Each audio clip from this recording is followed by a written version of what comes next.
Hello class 10th. Now we have a question, exercise number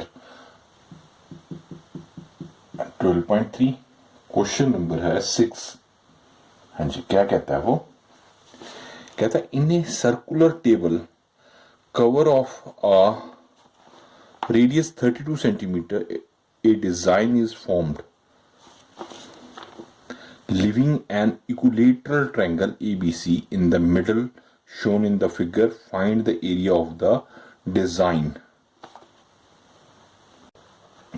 ये figure दी हुई है. अब देखिए वो कहता है इन्हें, दोबारा से मैं स्टेटमेंट पढ़ता हूँ. इन्हें सर्कुलर टेबल, एक सर्कुलर टेबल है, circular table cover of A radius 32. तो 32 रेडियस कह रहा है. रेडियस में सेंटर हो गया ना बेटा इसका, तो अगर हम इससे मिला दें ये 32 हो जाएगा इसका वाला 32 सेंटीमीटर.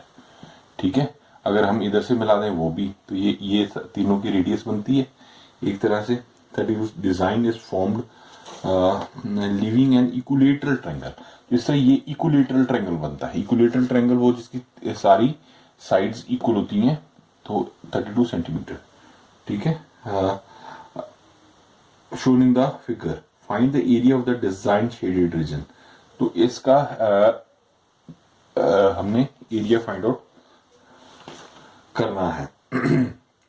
ठीक है, तो वो क्या करें, एरिया ऑफ सर्कल का निकाल लें, पूरा माइनस कर दें एरिया ऑफ दिस ट्रायंगल, तो वो शेडेड रीजन का आ जाएगा हमारे पास एरिया. तो इसके लिए हमें पहले तो एक इस पूरे सर्कल का एरिया चाहिए, प्लस उसके बाद इस ट्रायंगल का एरिया चाहिए. ठीक है, तो लेट ए बी सी ये इक्विलेटरल ट्रायंगल. पहले हम इक्विलेटरल ट्रायंगल की बात करते हैं. let ABC is a equilateral triangle.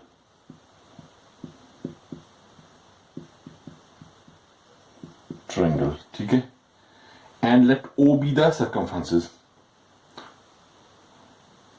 of the of radius 32.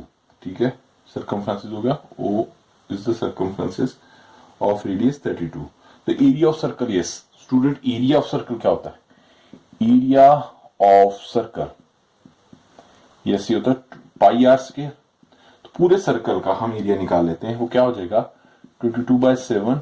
Are क्या हमारे पास आ गया 32 into 32 which is equals to, इसको कैलकुलेट करें तो मैं सीधे लिख देता हूं. मेरा ये हो जाएगा 22528/7 सेंटीमीटर स्क्वायर. ठीक है, अब हमें एरिया ऑफ इस दिस ट्रायंगल निकालना है. Now area of triangle A B C. हाँ जी, देखो ए बी सी है. अब देखिए, अब यहां से समझने वाली बात है. बी ओ सी 3 हो गई ये triangles. 3 into area of triangle B O C. ये इक्वली हो रहे हैं सारे तीनों. 1 2 3 ट्रायंगल बन गए ना, 1 2 3 ट्रायंगल बन गए. हम एरिया ऑफ एबीसी निकालते थे, 3 इंटू एरिया ऑफ ओबीसी हो गया. अब देखो इक्विलेटरल ट्रायंगल होता है बेटा, उसमें सारी ये देखो, जैसे अगर इक्विलेटर में यहां आपको थोड़ा सा समझा दूं. इक्विलेटरल ट्रायंगल होता है, उसमें इक्वल साइड्स होती हैं और एंगल भी सेम होते हैं. 60 और 60 डिग्री के एंगल्स होते हैं. तो इसका मतलब ये वाला एंगल 60 डिग्री का हो जाएगा आपका. Is it okay? ठीक है, तो ये वाला आपका एंगल 60 डिग्री का हो गया बेटा. देखो ये वाला एंगल क्या होगा, ये 9th में आपने एक थ्योरम पढ़ी थी जिसमें क्या था, अगर वो ट्रायंगल बना हुआ है, जैसे मैं यहां बना के दिखाता हूं, तो ये एंगल 1 हो गया, तो ये एंगल 2 हो जाएगा. तो एंगल 1 इक्वल्स टू 2 एंगल 2 हो जाएगा. इसका दुगना होगा, ये 60 है, तो इसका मतलब ये 120 हो जाएगा. ये एक थ्योरम है बेटा, अपने आप से नहीं हम कर रहे, ये एक थ्योरम है. ठीक है, ये चीजें थोड़ी सी आपने ध्यान में रखनी है इन क्वेश्चंस में. तो अब देखिए, अब एरिया कैसे निकालेंगे इसका.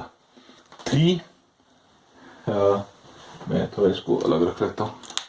3, हाँ जी 3 तो हमने ली. Area of OBC. अब इसका ओबीसी का एरिया निकालने का तरीका मैं बताता हूं. ये आपको नहीं पता होगा. हाफ इंटू वन साइड ओबी इंटू ओबी इंटू सेकेंड साइड ओसी इंटू साइन.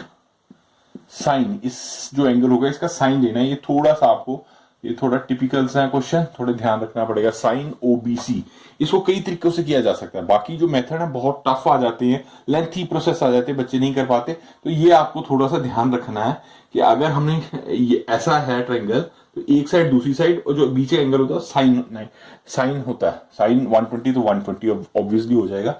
अब इसको कैसे करना है देखो, अब यहाँ पे 3/2 लिख दिया हमने, ये हमारे पास 32 आ गया, ये भी हमारे पास बेटा 32 आ गया, ठीक है। अब साइन हमारे पास है 120। अब देखो बेटा आपको 120 तो साइन की वैल्यू पता ही नहीं है। अब ये ना एक थ्योरम, ये साइन 20 को हम लिख सकते हैं, साइन 120 को मैं इधर साइन 120 का ही लिखता हूं। पहले देखो साइन 120 को बेटा हम लिख सकते हैं साइन 90 प्लस 30, 90 और 30 120 हो गया ना, ठीक है ना, आप लिख दिया। अब एक फॉर्मूला होता है, ये आप +1 में पढ़ोगे, sine 90 plus theta equals to cos theta. मैं इधर लिखता हूं, ये साइन 90 प्लस थीटा इक्वल्स होता है कॉस थीटा। तो इसको ही याद रखें, विच इज आ जाएगा कॉस 30 डिग्री, ठीक है। ज्यादा मत जाइए, बस 10th क्लास में नहीं, ये +1 में आप चीजें पढ़ेंगे। तो मैं इसको एक दोबारा फिर से क्लियर कर दूंगा, डोंट वरी। ये आ गया 32 इंटू 32, ये हमारे पास आ गया cos 30 degree, and cos 30 degree होता है √3/2, इसकी वैल्यू होती है √3/2। तो ये आ गया 3/2 इंटू 32 इंटू 32 इंटू आ गया √3/2 आ जाएगा, ठीक है। इसको हम कटिंग कर सकते हैं, ये हमारे पास 16 आ जाएगा। इसको भी हम कटिंग कर सकते हैं, ये भी हमारे पास 16 आ जाएगा। 16 एंड 3 को करते हैं तो 768 √3 आ जाएगा। इसको √3 तक ही छोड़ दीजिए। अब ठीक हो गया। अब हमारे पास इस 3 गुना आ गया, इसका इस ट्रेंगल का एरिया आ गया। अब ये सर्कल का भी, हमें ये जो कंस्ट्रक्शन सी की हुई है, ये जो ये बनाया हुआ है, इसका हमने एरिया निकालना था, जो ये डिजाइन बनाया हुआ, तो उसका क्या होगा, एरिया ऑफ डिजाइन। मैं इधर लिखता हूं area of the design, shaded region कह लो या डिजाइन एक ही बात है, equals to area of circle minus area of triangle A B C, which is हमने कर ही दिया। तो क्या आया बेटा हमारे पास 22528/7 माइनस 768 √3 सेंटीमीटर स्क्वायर आ जाएगा। तो यहीं छोड़ दीजिए, इसको आगे सॉल्व करने की जरूरत नहीं है। आई थिंक आपको क्वेश्चन आ गया। मैं एक बार फिर से एक्सप्लेन करता हूं थोड़ा सा, ताकि स्टूडेंट्स को प्रॉब्लम ना आए। देखो बेटा, एक वो क्या कहता है, एक सर्कुलर टेबल है, उसके ऊपर उसका क्लोथ है, उसका क्लोथ है, इसको क्या कह रहा है, सर्कुलर टेबल कवर। ये एक सर्कुलर टेबल का कवर है, ये वाला पूरा कवर है, ठीक है। इस तरह डिजाइन किया हुआ है। मैं दोबारा इससे कर देता हूं, ठीक है। तो इतने ये एरिया में इस तरह का है, इसमें इस ट्रायंगल है, बाकी में शेडेड है। तो वो कहता है ये शेडेड रीजन का या डिजाइन किया उसका फाइंड आउट कीजिए। उसमें हमें उसने 32 दे दिया है। तो पहली बात तो 32 दे दिया, तो एरिया ऑफ सर्कल, पहले ये तो हम सॉल्व कर ही सकते हैं। एरिया ऑफ सर्कल हो गया पाई आर स्क्वायर, इसको कैलकुलेशन कर लेंगे आप, मेरे ख्याल 10th के स्टूडेंट हैं, आप इजीली कर लेंगे। तो ये वैल्यू आ गई, यहां तक किसी बच्चे को प्रॉब्लम नहीं है। आगे देखो, ये ट्रायंगल आगे इक्विलेटरल ट्रायंगल। बेटा जब इक्विलेटरल ट्रायंगल होता है तो उसमें एंगल 60 डिग्री के होते हैं, ये मैंने पहले भी बताया। तो इक्विलेटर, उसकी साइड्स इक्वल होती हैं तीनों, ये थोड़ी सी याद रखिए। ये 60 हो गया, ये 60 हो गया और ये 60 हो गया, ठीक है। तो उसके पीछे ये 60 हो गया। अब वो क्या कहता है कि रेडियस उसकी 32 है, तो इसके बीच में से ही जाएगा ना वो सर्कल का, तो ये 32 हो गया सारा।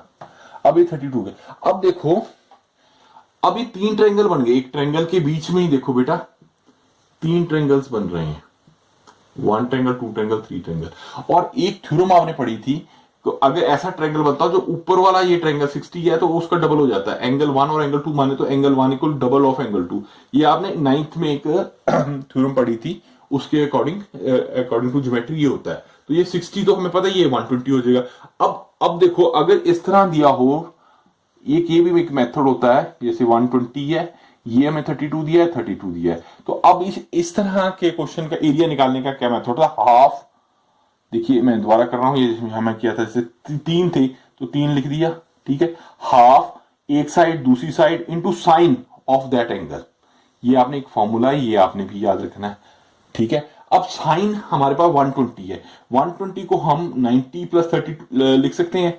तो 90 प्लस 30 एक मैं बता रहा हूं, ये आप +1 में पढ़ेंगे। तो अगर आप इस तरह नहीं कर पाते तो बहुत लेंथी हो जाएगा क्वेश्चन, तो कोई बात नहीं, ये भी मेथड तो ठीक है, आप एक शॉर्ट मेथड हो जाता है। तो इस एक फॉर्मूला ज्यादा नहीं, ये फॉर्मूला याद रख लीजिए, sine 90 plus theta cos theta होता है। Is it okay students? तो वहां 90 लिख लेंगे आप, तो जो साइन कॉस हो गया, कॉस 30 आ जाएगा, 90 प्लस थीटा, थीटा ही होगा, तो कॉस 30 है, कॉस 30 की वैल्यू √3/2 है, आपने ट्रिग्नोमेट्री में पढ़ा ही है सारा। तो √3 की वैल्यू लिख देंगे, तो ये हमारे पास कैलकुलेशन आ जाएगी। अब ये ट्रायंगल की आ गई, अब टोटल एरिया में से उसको एरिया ऑफ ट्रायंगल माइनस कर दें, तो ये हमारा आंसर आ जाएगा। आई थिंक आप समझ गए हो, ठीक है। तो इस तरह आप क्वेश्चन कीजिए, तो काफी अच्छा रिजल्ट आएंगे, आप देखते जाइए, ठीक है। और लाइक शेयर और सब्सक्राइब करते रहिए। अब we go for the next one.